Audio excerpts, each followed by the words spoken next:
All right, so we're back to French Revolution Notes 1. We're going to do September to October 1789. One thing I felt guilty about from French Revolution, the first YouTube video I made, is that Artois and Condé fled to Savoy and not Austria originally. So that's one little detail that I screwed up the first time. But here we go. September and October 1789. We're still in the National Assembly. We're still have those 830 folks who stayed on from the Estates General, and they're still trying to put a new constitution together in France. At the same time, they're trying to run the country. So that's an incredibly hard thing to do. So that's the first thing I want to take note of, is that usually the government only has to run the country. They don't need to, be creating the country as they're running it. And that's why the National Assembly was in such a strange position. To be making the rules and running the country at the same time is an incredibly tough thing to do. It kind of reminds me of what's going on in school right now. Since all the norms and all the things that we've done in the past no longer seem to apply, we're actually trying to teach classes and, figure out how to get kids in school at the same time. We're running it and creating it at the same time. So it's kind of an interesting parallel that you can see in your own life. And you can see how tenuous it is, right? I'm sure most of you feel pretty uncertain most of the time now that you're in a position where we're kind of making it up as we're kind of going along, but also trying to teach. In any event, let's start with September and October 1789 from your French Revolution 1 notes. The next big order of business at the National Assembly was trying to figure out what to do with the king.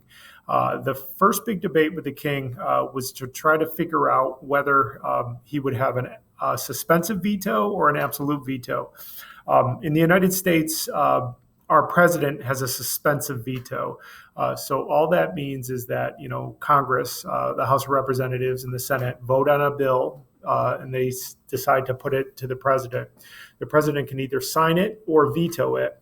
If he vetoes the bill in the United States, it goes back to Congress, and they can override his veto if 2/3 of them decide that they want to pass the law anyway. And that's what a suspensive veto is.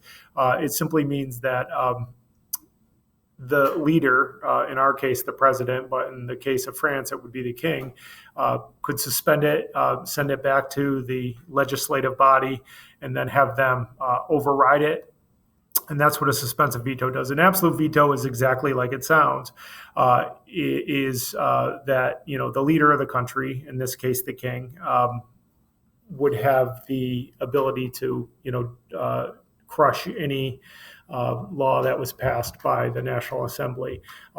It's a lot more power, and obviously, it gives a lot more control to the king. But all that you should be kind of paying attention to here is that the king is still part of the government in early 1789, or in the early parts of the revolution in 1789. They weren't, talking about killing him. They weren't talking about getting rid of him yet. What they were talking about was how much power to give him. What they decided on was a suspensive veto, that the king would be able to only suspend laws and they could override them in the National Assembly. So I think that makes sense, and that's kind of what you guys are used to as citizens of the United States.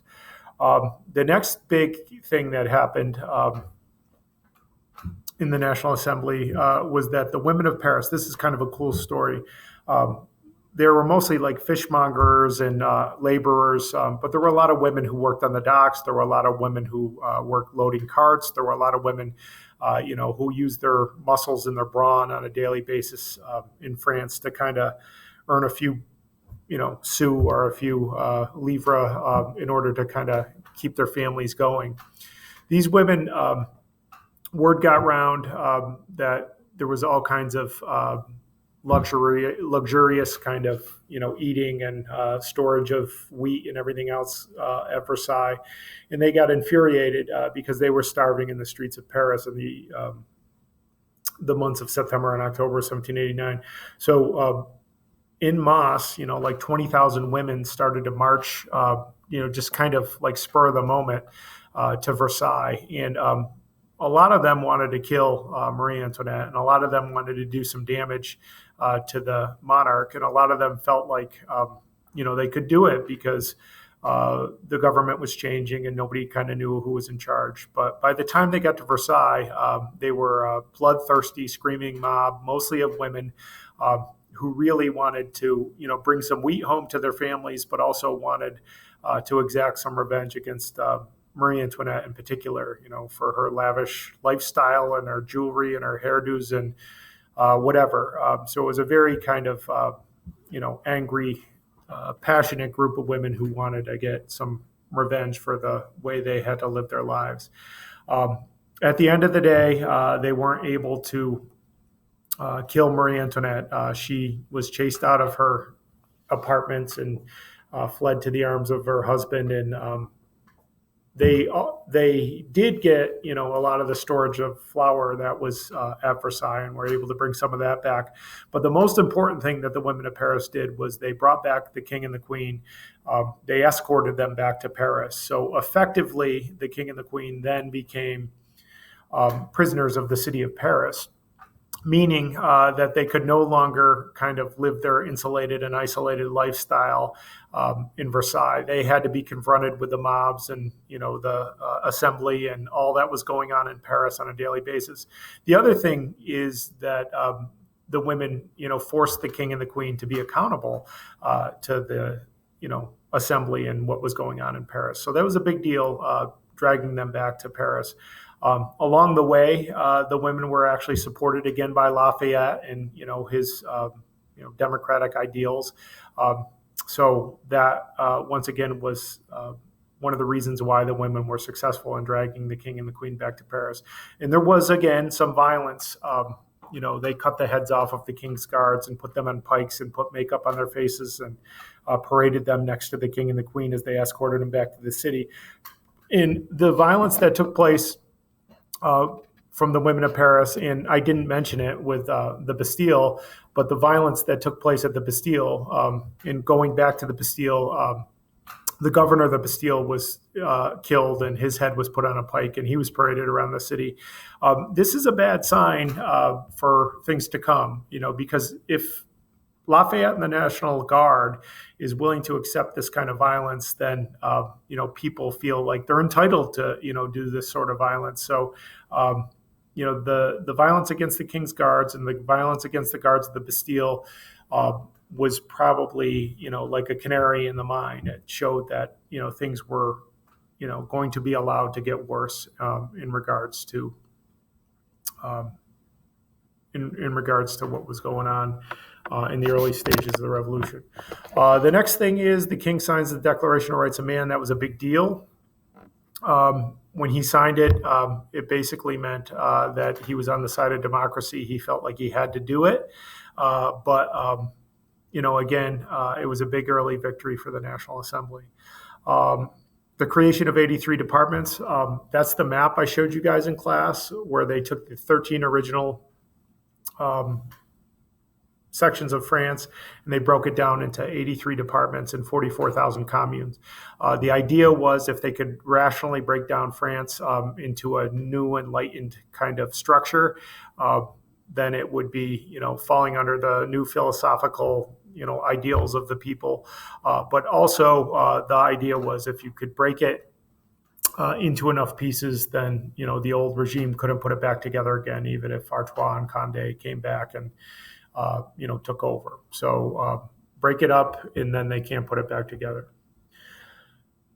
And then one more thing I'm going to put on this set of notes. In November, from November to July 1790, the Civil Constitution of the Clergy was passed. This simply meant that anybody who was in the Roman Catholic Church was now forced to swear allegiance to the National Assembly before they swore allegiance to the Pope. This is a huge deal because it takes away the power of the clergy and it takes away the power of the Roman Catholic Church. And the reason why the National Assembly wanted the priests and the bishops and everybody else to sign off on the Civil Constitution of the Clergy was that they felt it would sever the power of the king, and it would sever the power of the Roman Catholic Church over this very powerful clergy in France.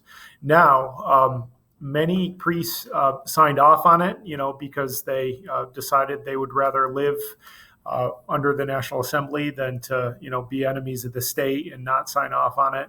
But some priests, especially priests in the countryside who truly believed in, Catholicism and what they were doing, didn't sign the civil constitution of the clergy. And they were called refractory priests or non-juring priests.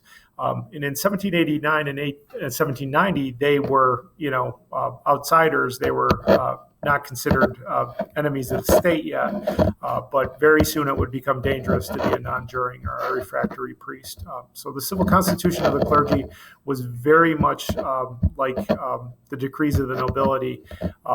It took away the power of the church in France, which had been, super important for many hundreds of years.